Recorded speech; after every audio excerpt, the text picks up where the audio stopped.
서울 강남구 압구정동. 1월의 매서운 칼바람이 고급 주택가의 골목 사이를 휘돌고 있었다.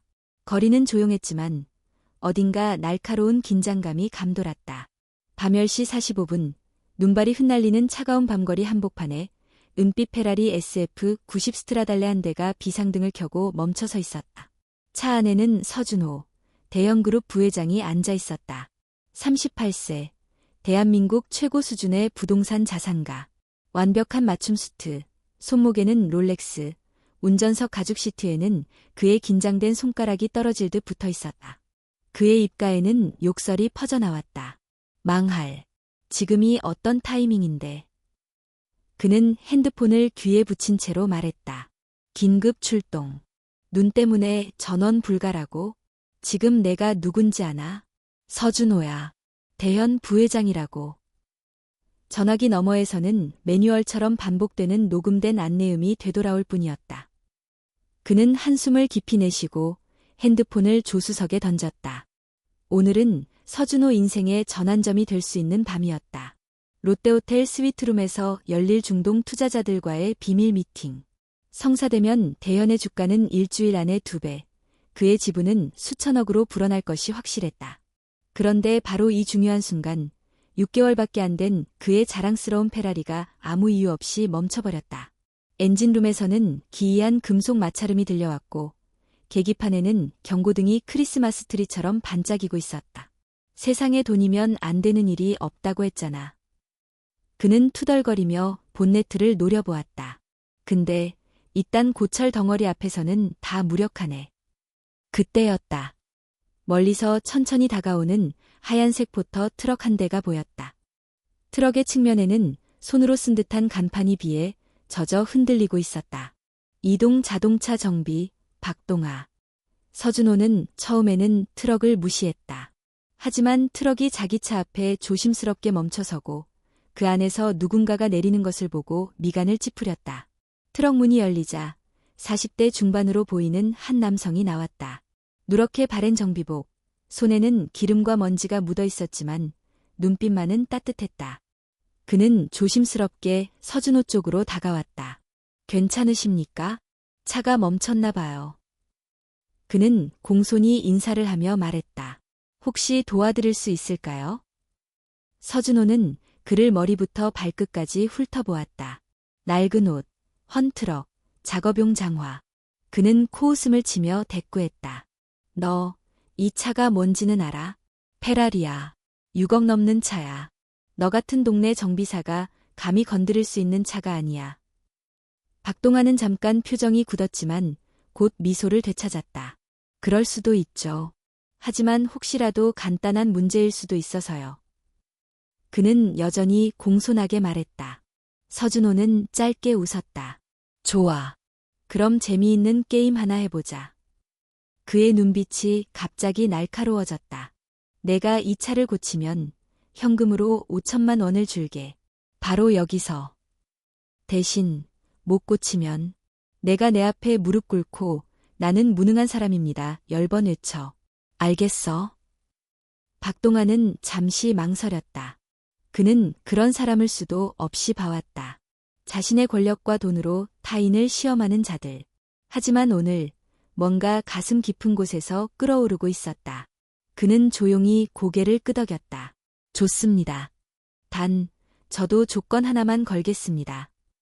조건. 내가 나한테 조건을 건다고? 서준호는 비웃듯 말했다. 제가 차를 고치면 돈은 필요 없습니다. 박동환은 서준호의 눈을 똑바로 바라보며 말했다. 대신 사람을 외모나 직업만으로 판단하지 말아주세요. 그리고 진심으로 사과해 주셨으면 합니다. 잠시 침묵이 흘렀다. 그러다 서준호는 배를 잡고 웃었다. 하하, 아주 자신감 넘치네. 좋아. 받아주지. 시작해봐. 슈퍼정비사 양반. 박동환은 트럭 뒤에서 작업 도구를 꺼냈다. 그의 손놀림은 빠르고 정돈되어 있었다. 마치 수술실에 들어가는 외과의처럼 차분했다. 본네트를 열고 복잡한 엔진 구조를 들여다보는 그의 눈빛에는 묘한 집중력과 숙련된 직감이 함께 담겨 있었다. 그 순간 눈발이 조금 더 거세졌다. 서준호는 차 옆에 서서 그를 지켜보며 중얼거렸다. 이 남자가 진짜 고칠 수 있을까? 그의 목소리에는 처음으로 약간의 긴장이 섞여 있었다. 한편 박동환은 고개를 숙이고 엔진의 숨소리에 귀를 기울이고 있었다. 그의 마음은 어느새 과거의 어느 날로 되돌아가고 있었다. 그날, 모든 것이 무너졌던 그날로. 박동환은 엔진 깊숙한 곳을 들여다보며 손끝의 감각에 집중했다. 작은 소리 하나, 진동 하나에도 그의 표정은 바뀌었다. 그가 이토록 진지한 표정을 짓는 모습을 본 사람은 드물었을 것이다. 서준호는 여전히 차 옆에 서서 그의 손놀림을 지켜보았다. 거참, 연기하긴 잘하네.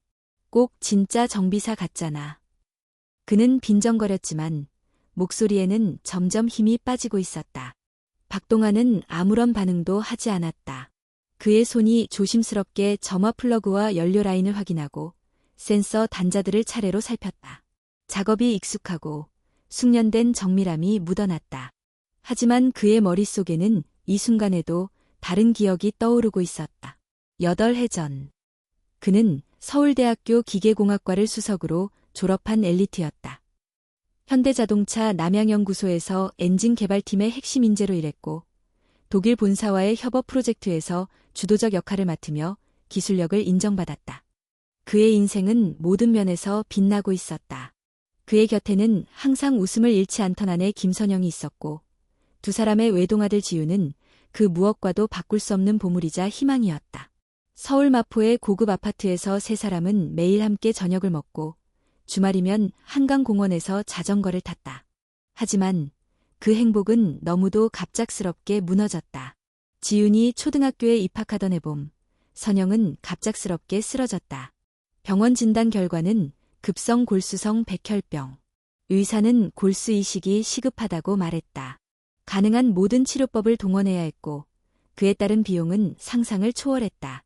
박동환은 단 한순간도 고민하지 않았다. 그는 회사를 그만두고 선영 곁을 지키기로 결심했다. 퇴직금, 적금, 주식, 자동차, 아파트까지 팔 수 있는 건 모두 팔았고 친척과 친구들에게 손을 벌렸다. 하지만 아무리 돈을 쏟아부어도 생명을 붙잡을 수는 없었다. 1년 반의 투병 끝에 선영은 병실에서 조용히 눈을 감았다. 그날 이후 박동화의 세상은 조용히, 그러나 완전히 무너졌다. 그는 장례식장에서 넋을 잃은 채 지윤의 손을 꼭 붙잡고 서 있었다. 그 순간 자신에게 남은 것은 하나뿐이었다. 지윤. 그 아이만큼은 지켜야 했다.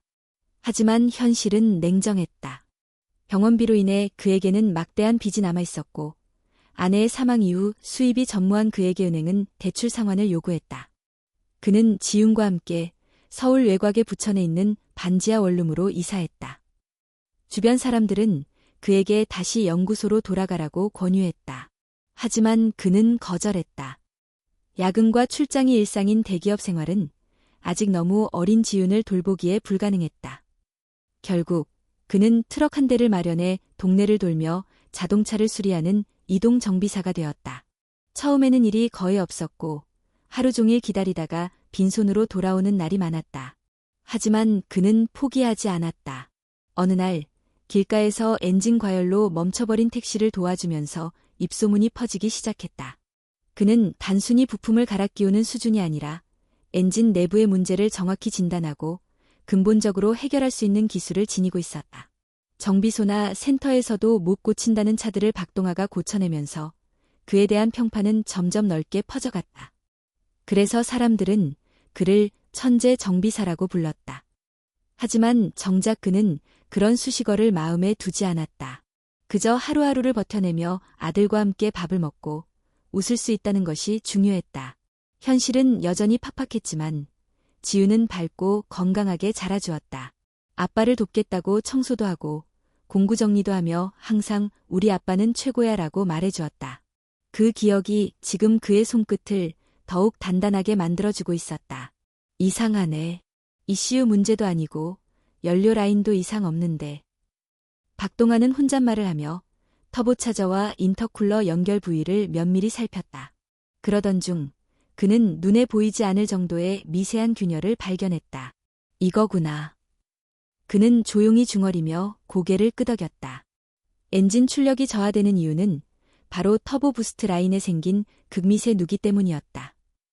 이로 인해 정상적인 압축이 이루어지지 않아 시동이 걸리지 않은 것이다. 정비사라면 누구나 놓칠 수 있는, 그러나 천재라면 찾아낼 수 있는 문제였다. 그는 곧바로 트럭에서 특수 장비를 꺼내왔다. 일반 정비소에서는 보기 힘든 고급 장비들이었다. 그의 손에는 더 이상 망설임이 없었다.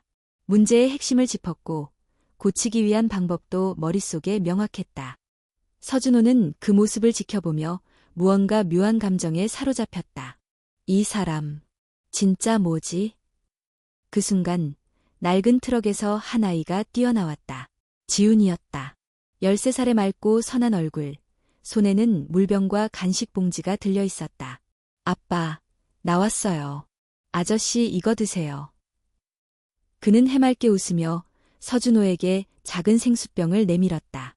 서준호는 잠시 말을 잃었다. 방금 전까지 자신이 비웃고 깔보던 사람의 아이가 아무 거리낌 없이 자신을 걱정하고 있었다. 그의 가슴 어딘가에서 아주 오래된 무언가가 스르르 흔들리기 시작했다. 그는 알 수 없는 당혹감 속에서 그 물병을 조심스레 받았다. 서준호는 한참을 침묵한 채 물병을 바라보다가 조심스럽게 입을 열었다. 고맙다, 꼬마야. 그의 목소리는 어색하고 낮았지만 진심이 조금 섞여 있었다. 지우는 해맑게 웃으며 고개를 끄덕였다. 아저씨, 우리 아빠 진짜 대단한 사람이에요. 동네에서는 다들 아빠 보고 천재 정비사라고 해요. 그래, 천재. 서준호는 살짝 웃으며 아이를 내려다보았다. 하지만 그 웃음은 어딘가 씁쓸했고 눈동자엔 여전히 불신이 서려 있었다. 지훈아, 차 안에서 기다려. 금방 끝날 거야. 박동환은 아이를 다정하게 달래며 다시 본네트 앞으로 돌아갔다. 엔진 상태를 다시 점검하려는 순간 그는 이상한 점을 발견했다. 조금 전에는 이상이 없던 센서 연결 부위의 클립이 미세하게 돌아가 있었다. 이게 애? 그의 눈빛이 잠시 흔들렸다. 누군가 일부러 건드리지 않았다면 이런 오차는 생기기 어렵다. 정확히 10분 전까지만 해도 그는 그 부위를 점검하며 직접 손으로 조였었다. 그는 잠시 주춤했지만 아무 말 없이 조심스럽게 다시 고정시켰다. 눈치채지 못한 척 아무 일도 없었던 듯. 한편 서준호는 차량 반대편에서 핸드폰을 꺼내 무언가를 검색하고 있었다. 터보 부스트 라인 고장. 원인. 고치는 법. 그는 정비에 대해 전혀 몰랐지만 뭔가를 찾고 있었다. 그 이유는 단순했다. 만약 이 사람이 내 차를 고치지 못하면 나는 이길 수 있다. 서준호는 순간적으로 떠오른 생각을 실천으로 옮겼다. 엔진 내부, 눈에 띄지 않는 센서 하나를 손끝으로 살짝 건드렸다. 전문가가 아니라면 알아채기 힘든 위치였다. 그는 스스로도 이해할 수 없었다. 왜 이런 유치한 짓을 하는지. 하지만 자존심 때문이었다. 누군가 자신보다 낫다는 걸 인정하기 싫었다. 이겨야 돼. 이건 단순한 내기가 아니야. 체면의 문제야. 그 순간 다시 본네트 앞에 선 박동환은 천천히 눈을 감고 깊은 숨을 들이마셨다. 뭔가 이상함을 느끼고 있었지만 그가 선택한 것은 대면이 아닌 인내였다. 나를 시험하려는 건가? 아니면 두려운 걸까? 그는 자신에게 말하듯 중얼이며 작업을 재개했다.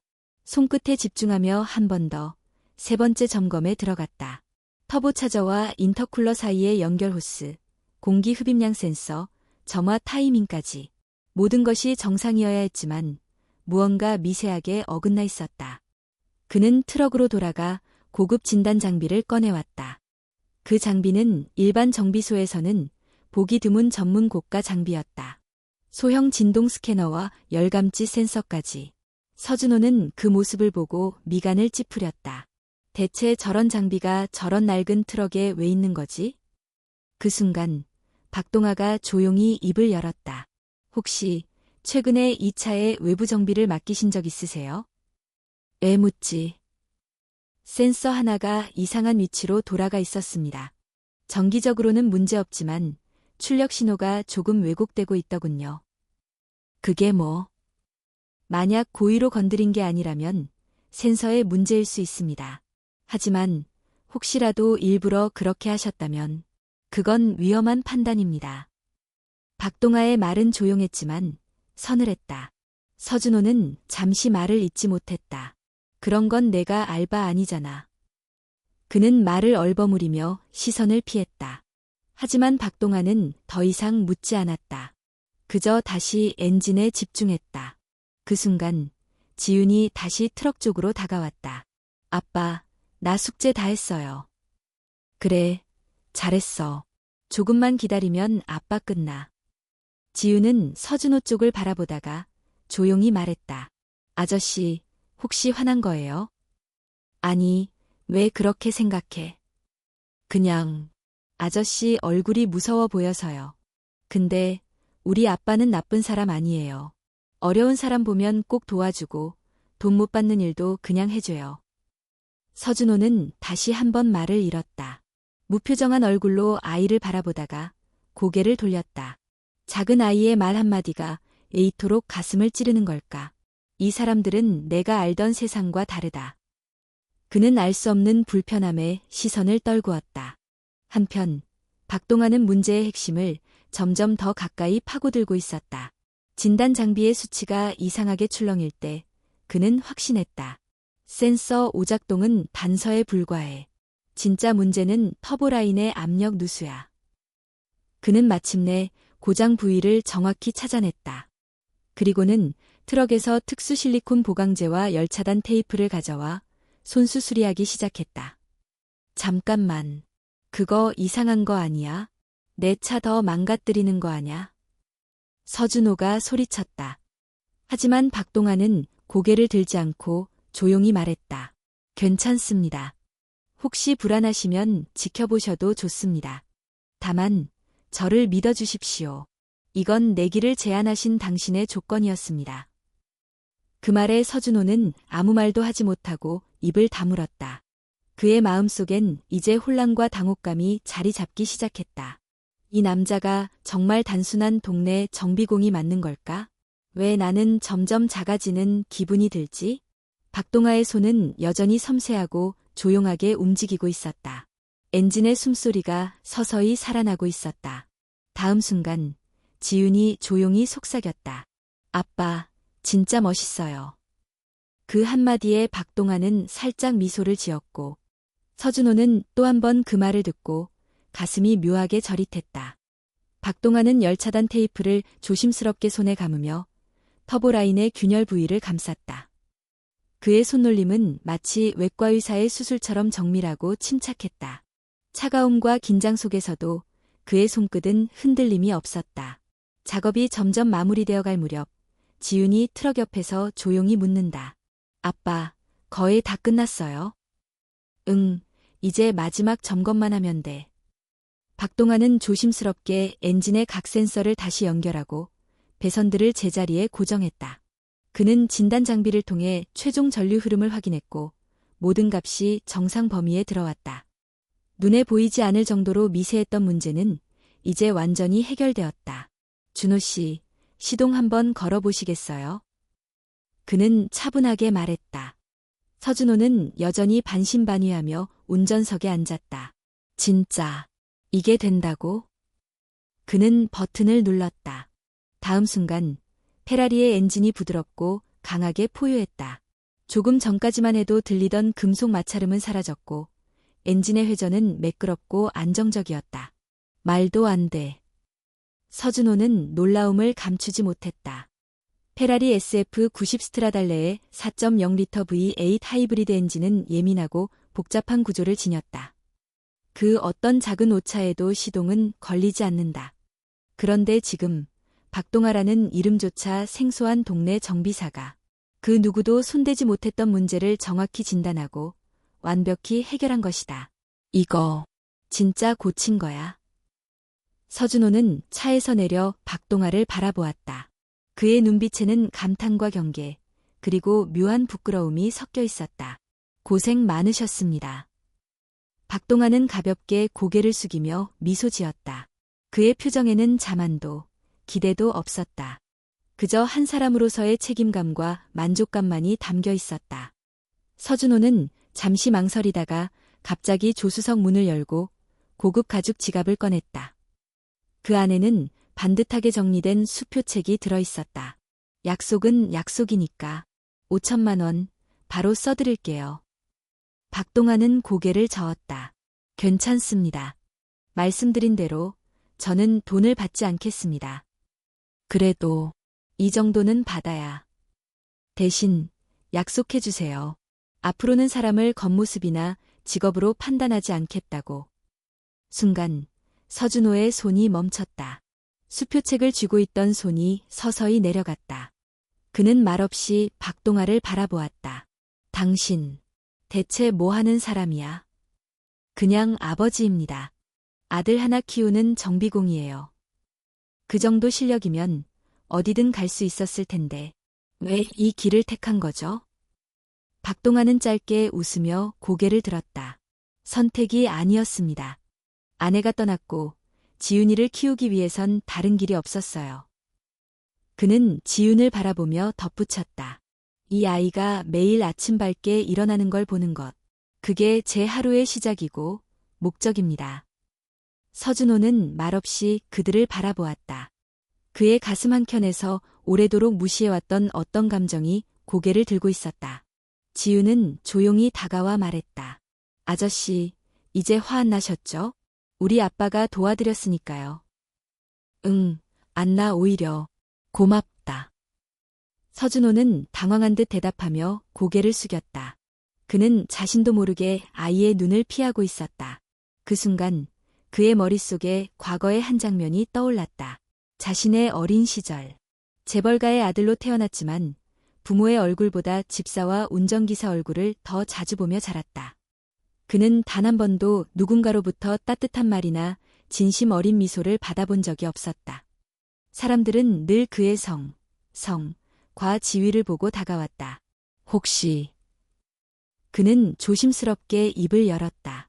혹시 현대에서 일하신 적 있습니까? 방금 수리 방식이 그냥 평범한 수준이 아니던데요. 박동환은 잠시 놀란 듯했지만 고개를 끄덕였다. 네, 현대자동차 남양연구소에서 6년 정도 있었습니다.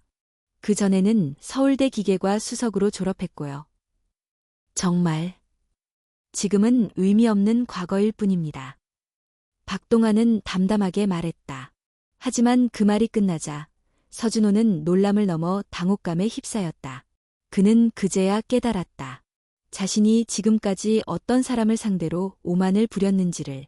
잠시 후 그는 조심스럽게 입을 열었다. 미안합니다. 처음부터 당신을 너무 쉽게 판단했어요. 그의 목소리는 낮고 떨렸으며 눈동자에는 진심이 담겨 있었다. 진짜 미안합니다. 그는 고개를 숙였다. 평생 타인에게 머리를 숙여본 적 없던 사람이 지금 처음으로 누군가 앞에서 고개를 숙이고 있었다. 박동환은 조용히 고개를 끄덕였다. 사람은 누구나 실수할 수 있습니다. 중요한 건 그걸 깨닫는 용기라고 생각합니다. 두 사람 사이에 길고 조용한 침묵이 흘렀다. 하지만 그 침묵은 불편하지 않았다. 오히려 어딘가 따뜻했고 묵직했다. 서준호는 한 발 앞으로 다가갔다. 이런 말을 해도 될지 모르겠지만 혹시 우리 회사에서 일해보실 생각은 없으십니까?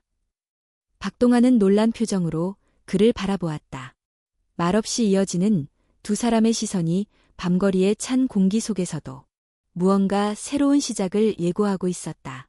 밤은 점점 깊어가고 있었고 하늘에서는 굵어진 눈발이 조용히 내려앉고 있었다. 압구정 거리의 불빛은 희뿌연 눈 사이로 퍼지며 마치 꿈결처럼 보였다. 서준호는 조용히 박동환을 바라보고 있었다. 그의 얼굴에는 아직도 복잡한 감정이 뒤섞여 있었지만 분명 이전과는 다른 눈빛이었다. 회사 제안은 진심입니다. 우리 대연이 곧 전기차 개발팀을 신설할 예정인데 당신 같은 사람이 필요합니다. 박동환은 잠시 침묵했다.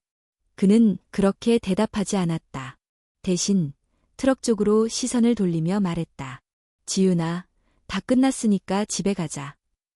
그러자 지윤이 환하게 웃으며 트럭에서 뛰어나오다가 길가에 쌓인 눈 위에서 발을 헛디뎠다. 작은 몸이 중심을 잃고 미끄러졌고 차도 쪽으로 쓰러졌다. 지윤아. 박동환은 순식간에 본능적으로 움직였다. 도구가 든 손을 그대로 버리고 뛰어들었다.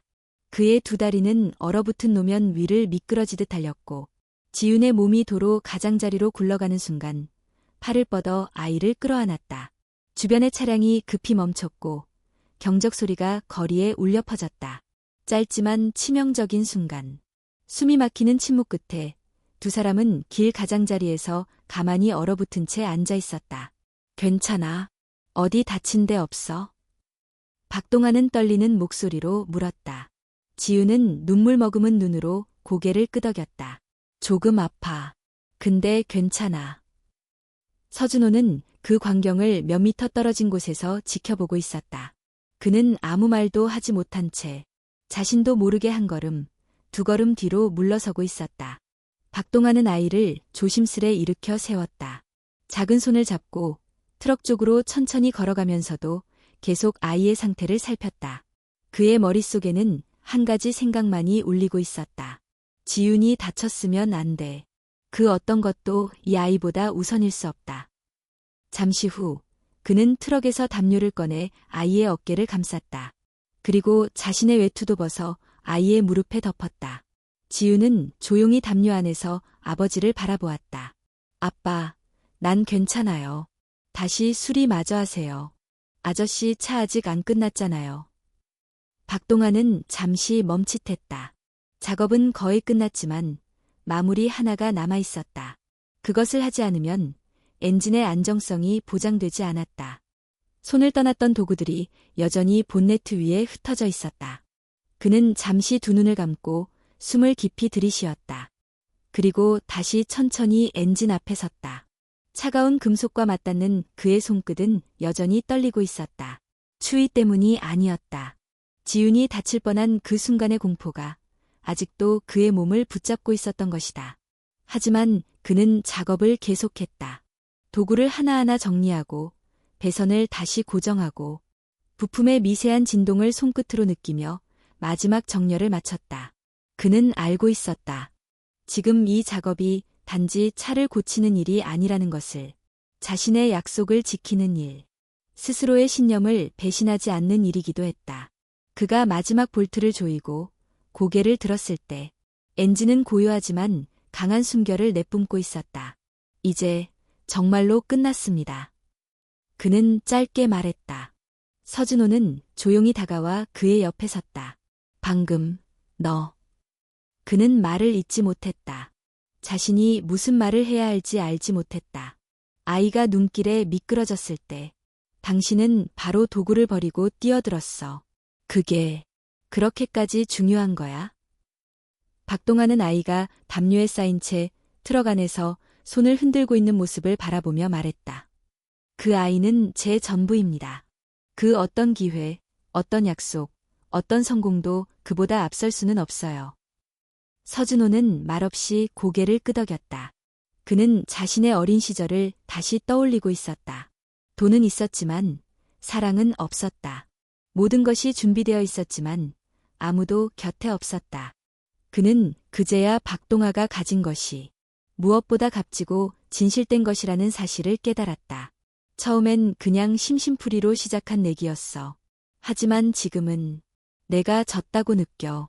기술이 아니라 사람으로서. 그는 고개를 숙이며 진심 어린 목소리로 말했다. 정말 미안해. 처음부터 끝까지 널 오해했고 깔봤고 시험했어. 박동환은 조용히 고개를 저었다.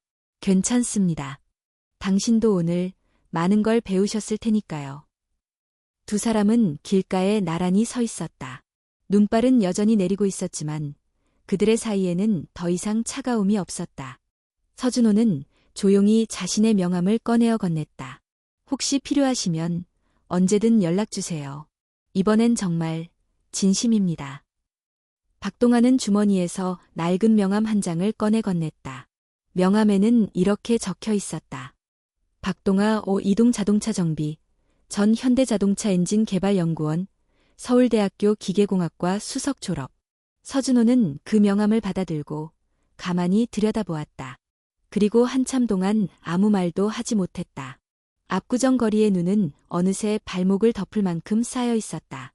사람들은 모두 따뜻한 실내로 들어가고 거리는 고요해졌다. 하지만 페라리 앞 두 사람은 여전히 자리를 지키고 있었다. 한 사람은 깊은 후회를 품고 있었고 다른 한 사람은 조용한 인내와 온기를 간직하고 있었다. 서준호는 박동아의 명함을 다시 한번 바라보았다.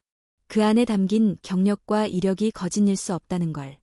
그는 이미 박동아의 손끝에서 느끼고 있었다. 당신 같은 분이 지금 정비 일을 하고 있는 게 솔직히 이해가 잘 안 됩니다. 박동아는 천천히 고개를 들었다. 이 일이 저에게는 선택이었기보다는 살아남기 위한 길이었습니다. 하지만 후회는 없습니다. 지훈이를 곁에서 지키는 게 가장 중요했으니까요. 서준호는 명함을 조심스럽게 접어 재킷 안에 넣었다. 그의 표정은 진지했고 눈빛은 더 이상 오만하지 않았다. 지금 우리 대형그룹은 새로운 사업을 시작하려고 합니다. 전기차, 자율주행, 친환경 에너지 등 미래 산업으로의 전환이 시급하죠. 하지만 그 중심에는 사람이 있어야 합니다. 기술보다 철학이 있는 사람, 당신 같은 분이 필요합니다. 박동아는 그 말을 조용히 들었다. 눈을 피하지 않고 말끝 하나까지 놓치지 않고 받아들이고 있었다. 솔직히 말씀드리죠. 처음에는 당신을 무시했고 시험했고 틀에 가두려 했습니다. 하지만 오늘 당신을 보면서 제가 얼마나 작은 사람인지 깨달았습니다. 그러니까 이번 제안은 단순한 영입이 아닙니다. 제 인생에 대한 보답이고 하나의 동행 제안입니다. 박동아는 한동안 아무 말이 없었다. 그는 다시 한번 트럭 안에 앉아있는 지훈을 바라보았다. 아이의 눈은 졸린 듯 반쯤 감겨 있었지만 여전히 아버지를 향해 따뜻한 미소를 보내고 있었다. 고맙습니다. 그렇게 말씀해 주셔서. 박동아의 목소리는 낮았지만 단단했다. 하지만 저는 쉽게 결정을 내릴 수 없습니다. 대기업의 리듬은 제게 익숙하지만 지금은 지훈이가 우선입니다. 그 아이를 위해 선택한 삶이니까요. 서준호는 잠시 생각하다가 조용히 고개를 끄덕였다. 그럼 이렇게 해보면 어떨까요? 정규직이 아니라 기술 고문 형태로 시작하시죠. 필요한 시간에만 회사에 나와주시고 지훈이와의 시간도 최대한 존중하겠습니다. 교육비와 생활비에 대한 지원은 전폭적으로 보장해드릴게요. 박동아는 깜짝 놀란 눈으로 그를 바라보았다. 그렇게까지 하셔야 할 이유는 없잖아요. 전 단지. 아니요. 당신은 단지 정비사가 아니라 진심으로 세상을 바꾸고자 하는 사람입니다. 저는 그걸 오늘 밤에서야 겨우 알게 됐어요. 박동아는 다시 눈을 내리깔았다. 그의 머릿속에는 다양한 생각이 교차했다. 정규직, 고문, 시간 조절, 아이의 교육비, 그리고 다시 세상 속으로 나아갈 기회. 그는 손을 가볍게 맞잡으며 중얼거렸다. 나는 다시 내 꿈을 꿔도 될까? 바로 그때 트럭 문이 열리고 지훈이 졸린 눈을 비비며 다가왔다. 아빠. 왜? 우리 아들 졸려? 아니요. 그냥 아빠가 하고 싶은 일 하셨으면 좋겠어요. 나는 어디에 있든 아빠랑 함께면 행복하니까. 박동아는 눈을 깜빡이며 아이를 내려다보았다. 그 말은 결코 가볍지 않았다. 자신이 수년간 두려워했던 선택의 갈림길에서 아들은 너무도 담담하게 아버지의 손을 밀어주고 있었다. 하지만 아빠가 바빠지면 우리 같이 보내는 시간이 줄어들지도 몰라. 괜찮아요. 아빠가 행복해하는 모습이 내가 제일 좋아하는 거니까. 그 순간 박동아는 숨을 길게 내쉬었다. 그의 마음 깊은 곳에서 뭔가가 조용히 녹아내리는 듯했다. 서준호는 그 광경을 옆에서 조용히 지켜보고 있었다. 그는 결코 눈물을 보이지 않던 사람이었지만 그날 밤 자신도 모르게 눈시울이 붉어졌다는 사실을 나중에야 깨달았다. 좋습니다. 그럼 한번 해보겠습니다. 박동아의 목소리는 단호하면서도 따뜻했다. 다만 조건이 하나 있습니다. 말씀해주세요. 지금 이 일을 완전히 접을 수는 없습니다.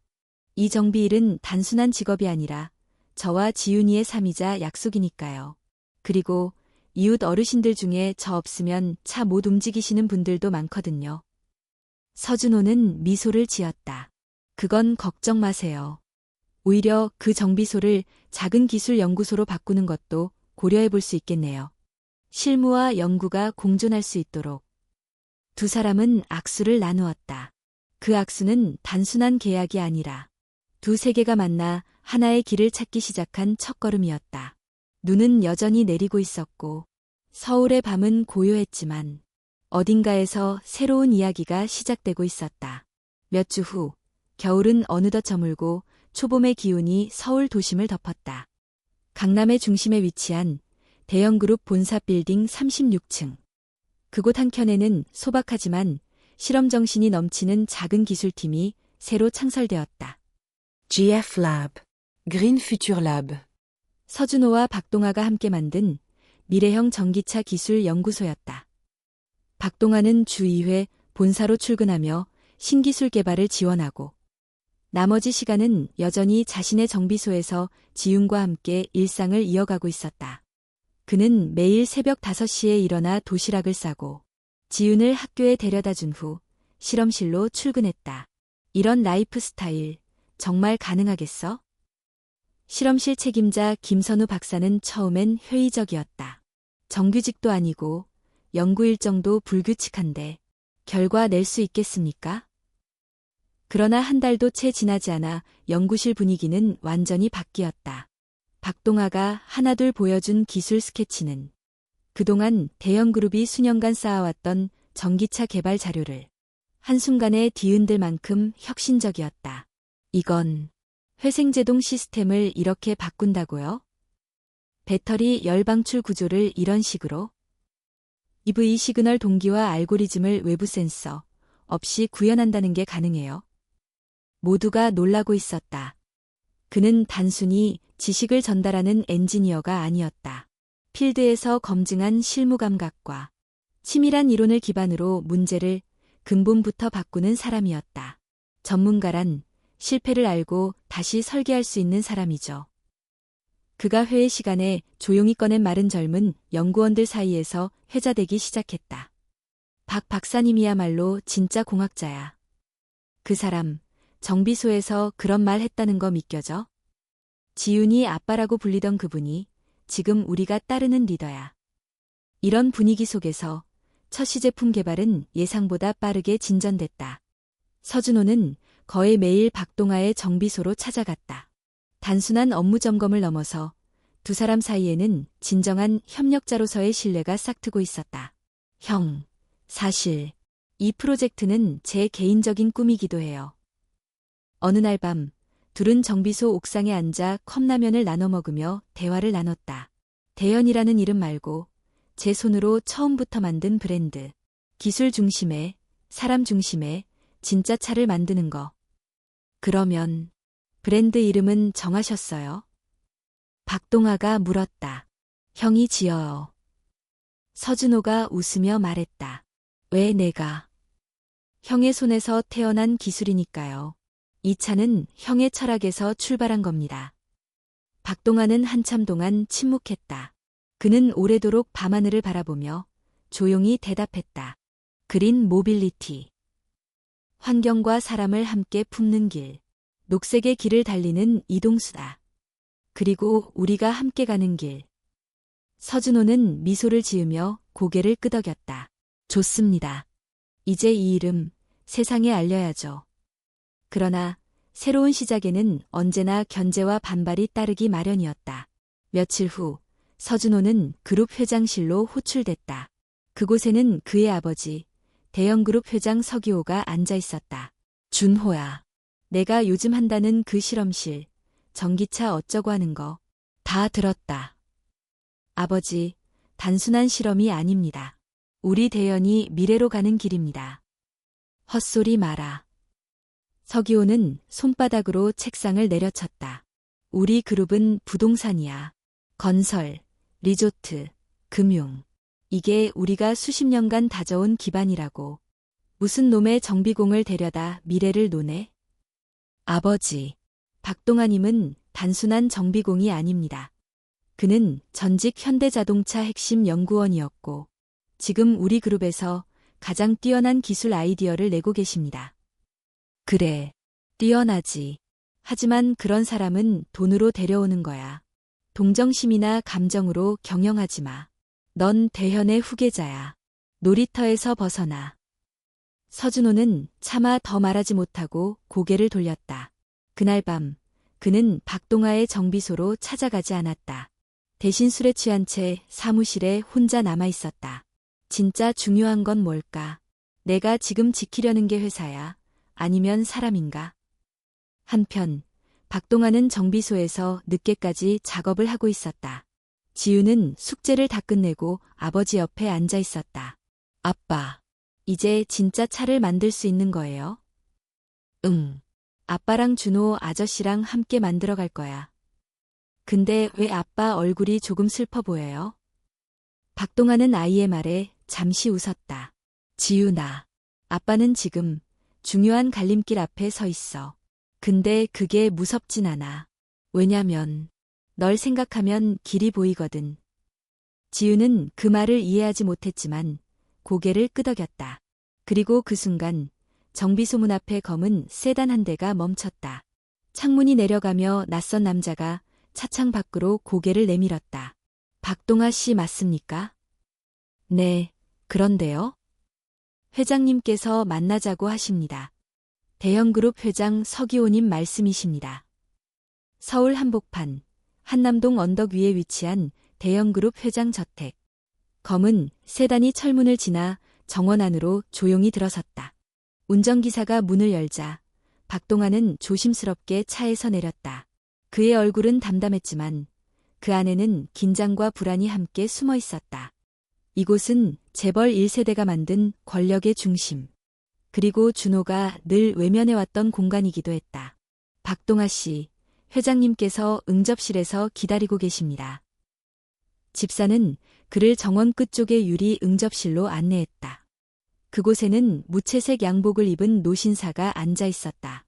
그가 바로 대형그룹 회장 서기호였다. 앉게. 목소리는 낮고 단단했다. 권력의 냄새가 말투 하나하나에 배어 있었다. 박동아는 고개를 숙이고 자리에 앉았다. 두 사람 사이에는 묘한 침묵이 흘렀다. 말이 없었지만 분위기는 이미 팽팽했다. 자네가 박동아 씨인가? 네, 그렇습니다. 준호 말 들어보니 자네가 대단한 인물이라더군. 과찬이십니다. 그런데 궁금한 게 있어. 왜 현대차에서 나와 이런 정비소 일을 하고 있지? 박동아는 잠시 망설였지만 이내 침착하게 대답했다. 아내가 백혈병으로 세상을 떠났습니다. 치료비로 모든 걸 잃었고 어린 아들을 혼자 키우기 위해 회사도 떠나야 했습니다. 정비는 생계였지만 그 안에서도 저는 기술을 포기하지 않았습니다. 서기호는 손을 깍지 끼고 조용히 고개를 끄덕였다. 그래, 사연은 안타깝군. 하지만 사업이라는 건 감정으로 하는 게 아니야. 냉정해야 하고 실리적이어야 하지. 저도 잘합니다. 그럼 더더욱 묻고 싶군. 자네는 왜 준호의 제안을 받은 거지? 내 아들은 자네 같은 사람에게 너무 많은 걸 걸고 있어. 난 그게 불안해. 박동아는 고개를 들었다. 그의 눈빛은 흔들림 없이 차분했다. 저는 처음엔 단순히 고장난 차를 고치러 갔을 뿐입니다. 하지만 그 안에서 준호 이사님이 가진 진심을 받고 저 역시 제 신념을 증명해보고 싶었습니다. 신념. 네. 돈이 아니라 기술로 사람을 위한 차를 만들겠다는 신념입니다. 서기호는 조용히 웃었다. 그러나 그 웃음은 냉소에 가까웠다. 기술로 세상을 바꾼다. 그런 말, 나도 젊을 땐 많이 해봤지. 하지만 결국 세상을 움직이는 건 자본이고, 네트워크고, 시장이야. 너무 순진하군. 박동아는 대답하지 않았다. 그 대신 조용히 테이블 위에 닭이 세트를 바라보았다. 아내가 생전에 즐겨 마시던 차와 닮아 있었다. 자네, 혹시 아나? 우리 그룹이 지금도 2조 원 넘는 부동산 자산을 가지고 있다는 걸? 알고 있습니다. 그러면 알아야 해. 우리가 굳이 불확실한 전기차 사업에 뛰어들 필요가 없다는 것도. 하지만 전기차는 시대의 흐름입니다. 지금이 아니면 늦습니다. 그 기회를 놓치면 아무리 큰 기업도 금방 도태됩니다. 그건 젊은이들의 이야기지. 내가 보기엔 그런 기술은 구글이나 테슬라나 할 일이지. 우리 같은 전통 재벌이 굳이 할 필요가 없단 말이야. 그렇다면 왜 저를 부르셨습니까? 박동아의 질문에 서기호는 눈을 가늘게 떴다. 내 아들 때문이지. 준호는 지금 감정에 치우쳐 있어. 넌 내 아들의 감정을 건드린 사람이야. 그래서 경고하러 불렀지. 경고입니까? 그래. 지금이라도 이 사업에서 손 떼게. 내가 자네에게 몇 배의 보상금을 줄 수 있어. 정비소도 더 좋은 곳으로 옮겨주고 아들 교육비도 평생 보장하지. 조건이 있다는 말씀이군요. 당연하지. 조건은 단 하나. 준호와 그린 모빌리티에서 완전히 손을 떼라는 것. 박동아는 깊이 숨을 들이마셨다. 그는 순간 아내가 마지막으로 남긴 말을 떠올렸다. 당신, 누구보다 따뜻한 사람이라는 거 잊지 마요. 어떤 선택이든 그 마음만은 지켜요. 그는 테이블 너머의 서기호를 바라보며 조용히 말했다. 거절하겠습니다. 뭐라고? 그 제안 받을 수 없습니다. 내가 누군지 알고 거절하는 건가? 네, 회장님이 어떤 분인지 잘 압니다. 하지만 저는 준호 이사님을 믿습니다. 그리고 저 자신이 지켜온 기술과 사람에 대한 믿음도 포기하지 않겠습니다. 서기호의 표정은 일순간 굳어졌다. 방 안은 정막으로 가득 찼다. 그럼 자네는 내 아들과 함께 그룹에서 밀려날 수도 있어. 그렇게 되더라도 제 아들 앞에서 부끄러운 선택은 하지 않을 겁니다. 그 말에 서기호는 더 이상 말을 잇지 않았다. 박동아는 조용히 자리에서 일어나 정중하게 인사하고 방을 나섰다. 그리고 저택문을 나선 순간 그는 다시 한번 하늘을 올려다보았다. 봄비가 내리고 있었다. 하지만 그 비는 차갑지 않았다. 오히려 무엇인가를 깨끗이 씻어주는 느낌이었다. 그는 핸드폰을 꺼내 서준호에게 메시지를 보냈다. 괜찮습니다. 우리는 우리의 길을 갑시다. 서기호 회장과의 독대 이후 박동아는 곧바로 정비소로 돌아왔다.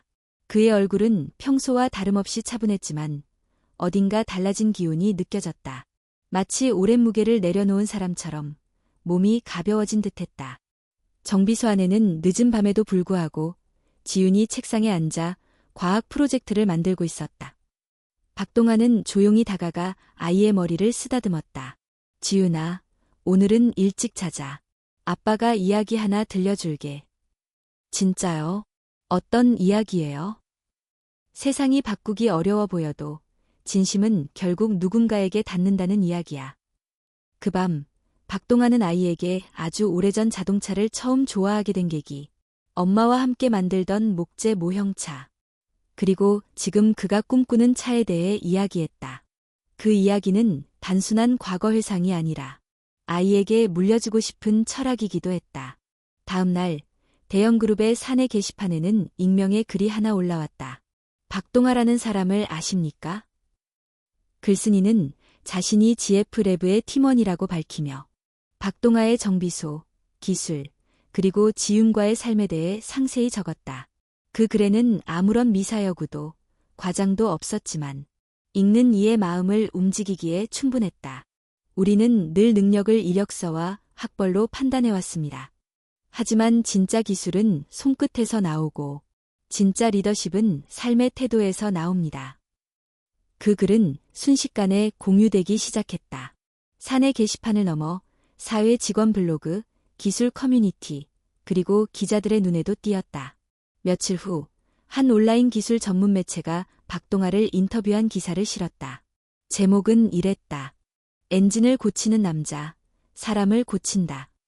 기사는 순식간에 조회수 수십만을 기록했다. 댓글에는 놀람과 감탄, 그리고 분노가 뒤섞여 있었다. 이런 인재를 왜 우리가 몰랐던 거지? 정비사라서 무시했던 우리의 편견이 더 부끄럽다. 저런 분이 만드는 차라면 정말 사고 싶다. 심지어 젊은 연구원들 사이에서는 박동아가 언급했던 기술 설계 노트를 기반으로 학생들 사이에서 도하식 전기차 모델이라는 토론까지 열리기 시작했다. 대학에서 기계공학을 전공 중인 대학생 이수진은 자신의 블로그에 이런 글을 남겼다. 나는 교과서보다 정비소에서 더 많은 걸 배웠다. 언론의 관심이 커질수록 대형그룹 내부의 시선도 변하기 시작했다. 서기호 회장의 권위에 의해 제기를 하던 이사들, 준호를 경시하던 고참 임원들마저 하나둘 GF래브의 문을 조용히 노크하기 시작했다. 혹시 시제품 구조 설명 좀 들을 수 있을까요? 이 기술이 상용화되면 배터리 관리 시장에도 영향이 있겠군요. 그리고 마침내 서준호에게 연락이 왔다. 정부 주관 미래 모빌리티 기술 컨퍼런스에 그린 모빌리티가 초청되었다는 것이었다. 형, 이건 기회예요. 서준호는 박동아에게 흥분을 감추지 못하고 말했다. 우리가 만든 시제품을 정부 앞에서 공개하는 자리. 게다가 자동차 기업 CEO들과 공무원, 대학 교수까지 다 모이는 자리예요. 박동아는 조용히 고개를 끄덕였다. 한 가지 약속해줘요. 무슨 약속이죠? 이 자리가 쇼가 되지 않게 해줘요. 우리는 기술을 팔기 위해 무대에 서는 게 아니에요. 사람에게 필요한 차를 만들겠다는 약속을 지키기 위해 서는 거예요. 형, 그건 제가 형을 만나면서 배운 첫 번째 교훈이에요. 약속할게요. 절대 잊지 않겠습니다. 그리고 마침내 발표 당일 서울 코엑스 대강당 1000명이 넘는 청중이 운집한 자리 그랜드 무대 위에 깔끔한 정장을 입은 박동아가 마이크 앞에 섰다. 안녕하십니까? 저는 정비사 출신 기술연구원 박동아입니다. 청중석이 술렁였다. 저는 오늘 그린 모빌리티라는 이름의 시제품을 소개하려 합니다. 하지만 그 전에 이 차를 왜 만들게 되었는지를 먼저 말씀드리고 싶습니다. 박동아는 간단한 슬라이드를 넘기며 자신의 이야기를 풀어나갔다. 이 차는 돈이 많아서 만든 것이 아닙니다. 저는 아내를 잃었고 아들과 단둘이 살아야 했습니다. 하지만 그 안에서도 기술을 놓지 않았고 어느 겨울밤 한 사람과의 만남이 저를 다시 꿈꾸게 만들었습니다. 스크린에는 정비소, 지윤의 사진, 첫 설계 노트가 차례로 등장했다. 이 차는 최고를 위한 것이 아닙니다. 누구나 탈 수 있고 누구나 신뢰할 수 있는 차. 그리고 무엇보다 이 땅의 미래를 위해 만든 차입니다. 청중은 침묵했다. 그 침묵은 단순한 무반응이 아니라 모두가 생각에 잠긴 묵직한 침묵이었다. 그 순간 맨 앞줄에 앉아있던 서기호 회장이 천천히 자리에서 일어났다. 그리고 처음으로 박수를 치기 시작했다. 조용했던 대강당이 하나둘 박수로 울려 퍼졌고 그 박수는 곧 전원이 함께하는 뜨거운 함성으로 번졌다. 그날 저녁 뉴스를 장식한 헤드라인은 이랬다. 정비사, 미래를 설계하다. 컨퍼런스 이후 그린 모빌리티는 단 하루 만에 대한민국 기술계와 산업계의 중심에 섰다. 정부 부처에서는 기술개발 지원 사업을 제안했고 국내의 언론은 박동아와 서준호의 이야기를 특집 다큐멘터리로 다뤘다. 심지어 외국 자동차 브랜드 CEO들이 직접 방한하여 GF래브의 시제품을 둘러보며 기술 협력을 타진하기 시작했다. 우리가 가진 건 단순한 배터리 기술이 아닙니다. 서준호는 투자자들에게 자신 있게 말했다. 우리가 만든 건 신뢰입니다. 기술을 넘어 신념으로 완성한 차입니다. 그리고 무엇보다 뜻깊었던 변화는 사람들의 인식이었다. 정비사는 더 이상 단순한 직업이 아니라 생활 속의 기술자로서 사회적 존중을 받기 시작했다. 여느 날 아침, 지윤은 학교에서 돌아와 말했다. 아빠, 오늘 선생님이 저한테 박사님 딸이냐고 물어보셨어요. 그럼 뭐라고 대답했어? 아니요. 우리 아빠는 정비사예요. 그런데 정비도 하고 연구도 해요. 그래서 우리 아빠가 제일 멋져요. 박동아는 아이의 당당한 목소리에 웃음을 지었다. 그 어떤 박수보다, 그 어떤 명예보다. 이 한마디가 그의 삶을 증명해주는 가장 확실한 순간이었다. 몇 달 후, 드디어 그린 모빌리티의 첫 양산형 모델이 공개되었다. 모델명은 DM1. 동아이 모빌리티라는 의미와 동시에 드라이브 포 맨카인드라는 슬로건을 담고 있었다. 차량은 단순한 외형 소개, 고효율 배터리, 자율 안전 시스템, 친환경 소재 등을 집약시켰고, 가격은 중산층 가정도 충분히 구입할 수 있는 수준으로 책정되었다. 출시 발표회에는 국내외 인플루언서, 기자, 기술자, 환경단체 대표까지 참석했다. 이 차는 단순히 도로를 달리기 위한 도구가 아닙니다. 박동아가 마이크 앞에 섰다. 이 차는 우리가 어떻게 살아가고 싶은지를 말해주는 길입니다. 우리는 더 나은 사회를 더 정직한 기술로 만들어갈 수 있습니다. 그날 저녁, 서울 시민들은 각 도심 곳곳에서 DM1의 첫 시운전을 지켜봤고, SNS에는 이 차, 진짜 감동적이다는 해시태그가 넘쳐났다.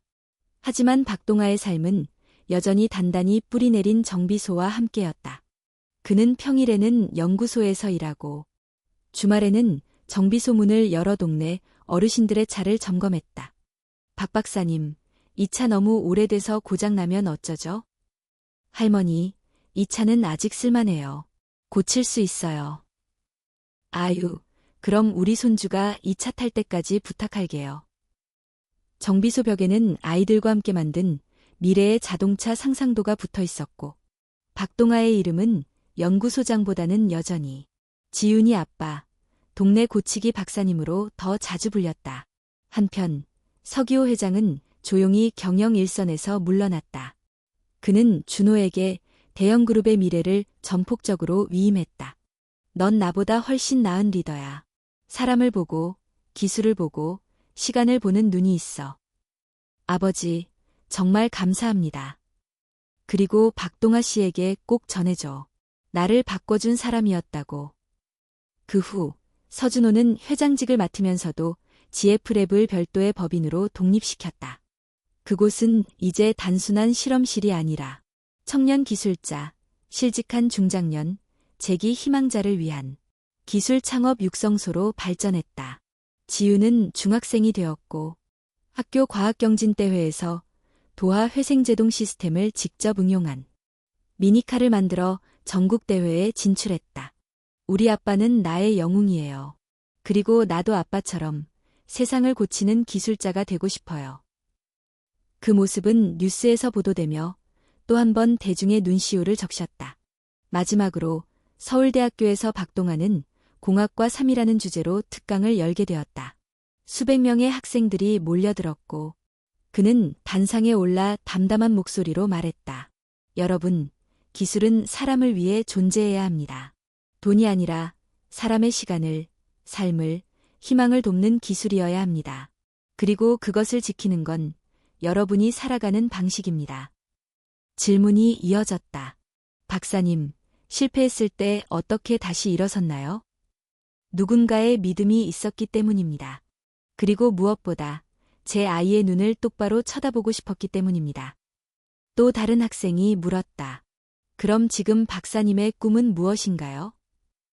그는 한참을 생각하다가 웃으며 대답했다. 지훈이와 함께 세상에서 가장 조용한 전기차를 만드는 겁니다. 왜냐하면 우리가 만든 차는 길 위에서 소리가 아니라 의미를 남겨야 하니까요. 청중은 조용히 박수를 쳤다. 그 박수는 소란스럽지 않았지만 그 어떤 갈채보다 따뜻하고 오래 울렸다.